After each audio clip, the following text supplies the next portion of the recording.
PWR app, your smart speakers, and on DAB digital radio across the county.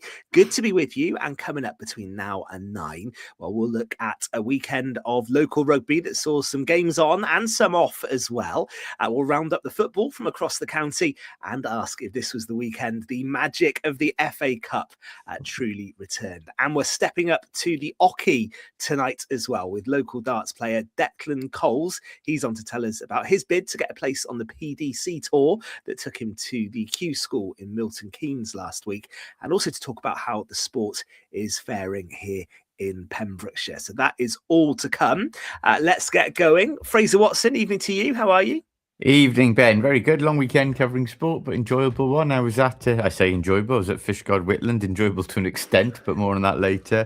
Did a bit for them BBC Wales then on Scarlets and Dragons. Just the 74 points conceded by the Dragons and the 48 by the Scarlets to keep me busy.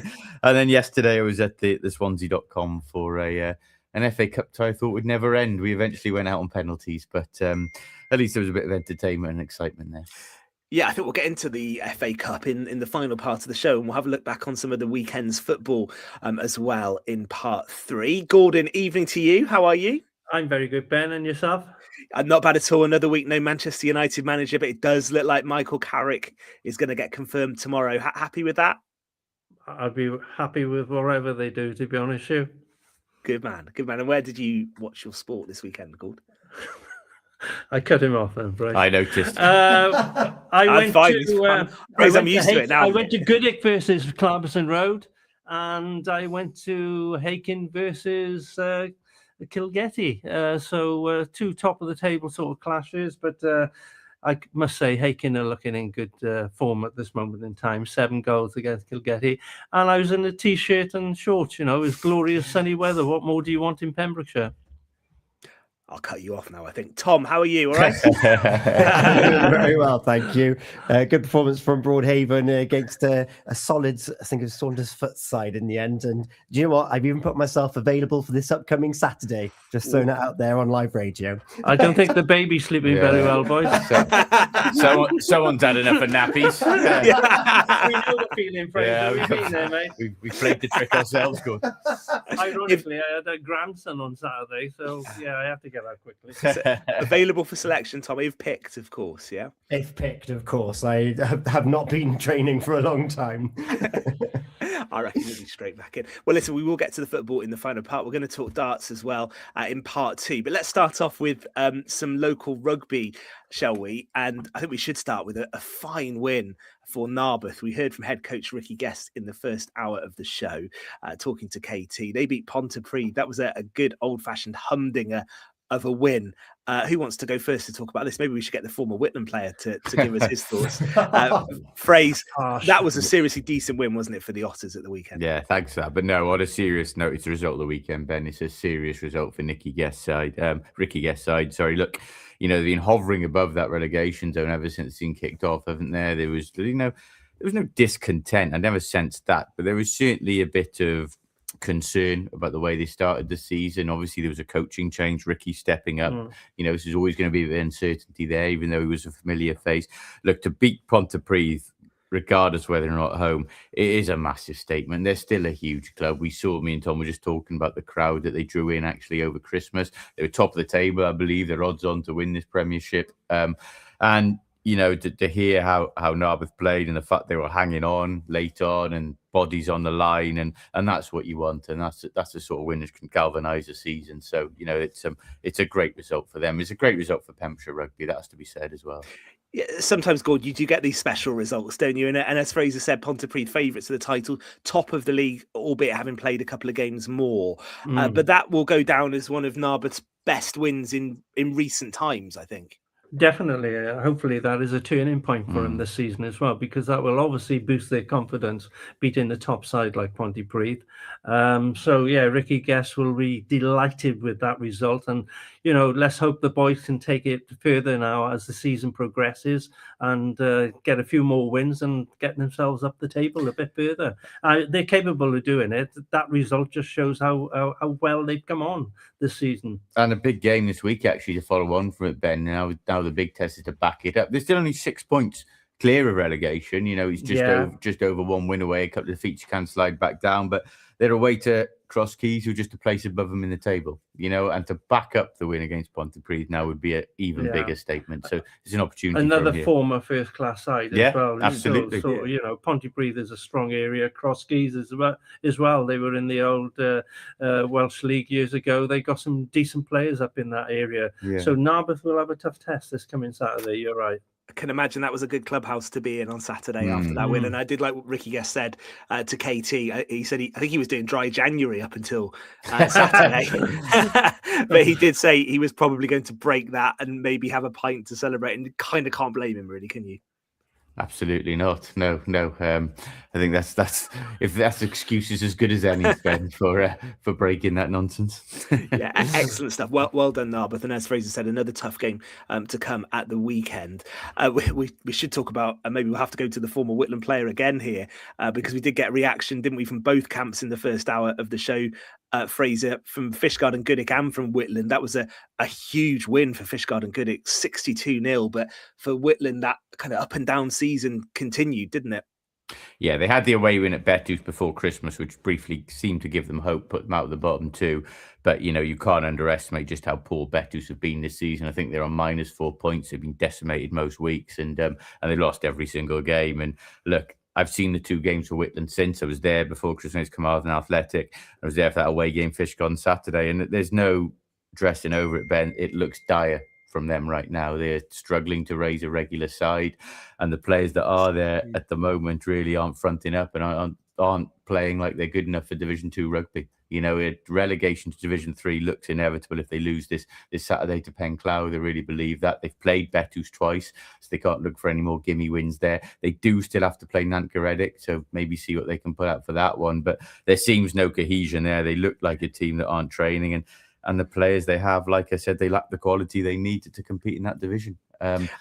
Is that disappointing, Fraser, to see? Is that disappointing to see? Because of course it's disappointing, but it runs in cycles, and as a form player, it's always disappointing. You don't want to see your old side struggling, but Gordon will tell you that it runs in cycles. What they have to do now, Ben, is get this next cycle right. It might mean a couple of years of pain to blood youngsters and to rebuild the team again. The era they had is gone. It's gone. Forget being championship, forget being neck and neck with Narberth and all that. It's time to rebuild. And if they can get a youth team going and youngsters playing, it might mean a couple of years of bad results. We all had it. St. David's had it for years. Well, we were trying to get something going again. But quick fixes aren't going to work. Because I think that's what they've tried in the last couple of years. They brought boys in from here, there, and everywhere. They've been quick fixes. They haven't stayed. They've tried to stay at the level they were without really backing it up in terms of what came behind that. And that's what I believe it takes, And I have to say, I want to say one thing, Ben, for Gareth Davis, their player coach at 9. He's fronted up as a player and after the game as a coach in a really testing few weeks. He always talks to us. He shirks nothing. He's been one of their best players in the last couple of weeks. Ideally, he probably doesn't want to be starting every game and playing 80 minutes. So kudos to him to keep going. But boys have got to keep going for him now. And Gordon, what do you make of what Fraser said there? Not necessarily just about Whitland, but just in general. Clubs do have these moments, don't they? And I think Fraser makes an interesting point about it being a cycle, and you have ups and downs, and it's kind of how you recover from those low points that test the club, doesn't it? Definitely. Welsh rugby's going through it at this moment, Ben, as you can see. Whitland have had a lot of quality during my era, 70s, 80s, 90s. My son played for them only a few years ago, and they last won the Pembrokeshire Cup. They've always had good players, quality players, game promotion as well when my son was playing as well. But it's just started to build back, didn't they? Yeah, just starting. Yeah, as Fraser said, that those boys who were playing then have how left or retired from rugby, and it's bringing the quality back through again. It's difficult, and they haven't quite got it at this moment in time. But I know that the people like Paul Kirk, who's Whitland through and through, he'll be looking to try and improve that with everything within the club junior section and youth section. And, they'll be looking through what they can do to improve it over the next seasons. And mark my words, Whitland will be back at some point. And we should mention Fishguard as well. We've talked all about Whitland there. They've been blooding a young side. actually. And they've been through it as well. Yeah, Fraser. and that's coming to fruition now. And I think I can't see Fishguard trying for promotion in the next couple of years, looking at the makeup of their team. But if it's a team that can stick together for a few years, they certainly can. They are rebuilding. They've got a few veterans in there, but they're rebuilding in the right way. And they did a very efficient job Saturday, to be fair.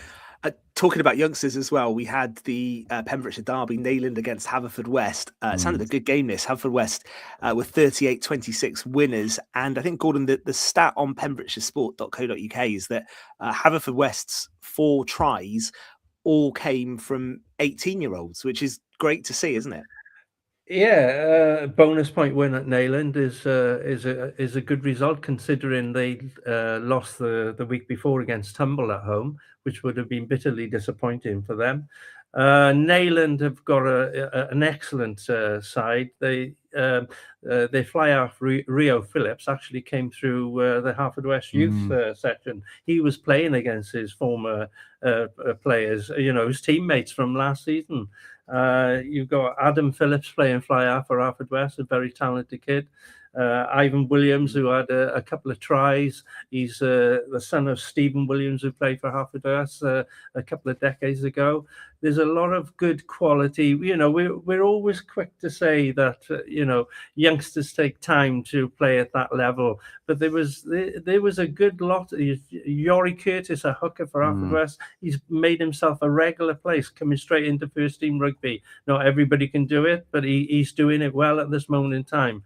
And, they're playing some decent rugby as well. They're not afraid to let the ball get them here, and they're making some great breaks. And, fair play. Both sides played very well. It sounds an obvious thing to say, but it shows the benefit of having a full youth side and a competitive. Well, yeah, team. nail on the head, Fraser. You've got to have youngsters coming through. As I said before, we've said it on you before, they can't all get into that side straight away, but it takes time. It would be nice to see some more second team rugby being played as well, because they can play at that level, know. But hey ho, both those clubs are doing it the right way. I'll just mention 2 more, then we'll have a look at actually a few games that were called off as well. But Crymych were beaten away to Bonamine. It's been a difficult season in the Championship West for Crymych. Tenby, though, had a good win. They beat Hendy at home, 33-17. Of course, Hendy were the side that beat Tenby earlier on in the season. Tenby's only defeat, wasn't it, in fact, so far this season. So Tenby starting the year with a victory there, Fraser, to stay in contention. Yeah, picked up where they left off, and they've lost centre Liam Price, who's been a frequent try scorer for them, so it's a good result for them. Catapults them back into the promotion picture. Big few weeks for them now, of course. I think they're lying in second now, aren't they? All on the brink there. And look, they've got a lot to play for. They've still got the WRU, their Division 1 Cup competition as well, and the Pembrokeshire Cup. So a big few months coming up for them. I think, were you at the St David's game as well, Fraser? They were 45-3 winners against No, I was at Fishguard Whitland. I wasn't at the St David's game. I did report on it for Gordon Bill here. And again, Llanybother, a team that's been badly struggling. It was just St David's. It's just about, especially when it's your first game after Christmas, going out and getting the bonus point and getting the job done. They struggled to break them down for 40 minutes. You might expect that heavy pitch, Llanybother scrapping for everything, but they came away in the second half quite comfortably then. There were some challenges as well, weren't there, for some of our sides? In Division 3 West, Tumble against Cardigan was off because the ground wasn't fit. But Milford Haven against Narberth was off because Narberth Athletic couldn't field a team. Tenby United Athletics away game to Newcastle Emlyn was off because, again, Tenby were unable to raise a side, which is a surprise, actually. We've spoken quite a bit about the pool of players that Tenby have. And the Pembroke Dock Harlequins as well. They were away to Pontebellum, but that match couldn't go ahead. So there are some challenges still, aren't there? Challenges remain for teams to consistently be able to get 15 players on the pitch, Gordon. They do. Oh, sorry, Gordon. You go first. Yeah, it is. I don't know. I think clubs, they postpone these games too easily, to be honest with you. It's quite easy to have some of your star players not available and then drop out and not to play at all, which is very disappointing, to be honest with you, because at the end of the day, we're just talking about youth players coming through. That is the opportunity when you haven't got a full side to start putting those boys in there to play at that level. But we do tend to think it's win at all costs, instead of having the attitude of improving the whole squad and having a look at different players. But I'm not blaming them. It's for whatever reason. They could be genuine reasons why they were postponed, but I don't like to see what I just said if that has happened. Phrase? Yeah, Gordon's right, mate. It isn't good enough. I'm sorry. It's been a difficult period for clubs, and we can go over the same old excuses: the social climate change, times have changed, economic factors, all the rest of it. Teams having to travel, boys working, and so on. And there would have been many individuals who couldn't play for legitimate reasons. But these are teams who've been weeks without rugby now, scuppered by the weather before Christmas. Many scuppered the first Saturday after Christmas. There was no excuses for Saturday. Teams should be chomping at the bit. There's been dates that have been going for a long time. Pembroke Dock, top of the table in Division 4, not raising a side to go to Pontebera. The top two in the division. Yeah. They're in a chance of a title. And unfortunately, since COVID, there's been too lax. There's no real sanctions on this team, so there's no real motivation for teams to go there if they don't fancy it. Great days on Saturday for Narberth and Tenby. I'm not tainting what their first teams did at all, but they've entered second teams because they've got to be sustainable long term in the WRU system. Otherwise, you shouldn't enter them. They shouldn't be not raising sides to go there. No one in Division 3, 4, whatever should be not raising sides. So it is disappointing. And I'm not picking on the clubs we just mentioned, because so many other clubs have been guilty of it over the course of this season. We've called it out. But sometimes you can make all the excuse in the world, and sometimes the coaches are powerless, and so is the rest of the club. You've got to look at a group of boys and just say, look, you've got to front up and go, and stop making excuses. Sometimes in legitimate cases they can't, but more often than not, I think they probably could. Yeah, okay. Read more on the weekend's games, of course, at pembrokeshiresport.co.uk. Some great coverage there and some really good match reports as well. That's the weekend's local rugby. We're going to do football in part 3, but next we will be stepping up to the hockey. I think we've covered darts once or twice on the show, but we're really looking forward to chatting to Declan to find out about his bid to make it onto the PDC tour, and also just a bit of a chat really about the state of darts in Pembrokeshire. Looking forward to that. He's our guest, and Declan will be with us in just a few moments on Pure West Sport. Eaton-Evans and Morris Solicitors have traditional values, but they have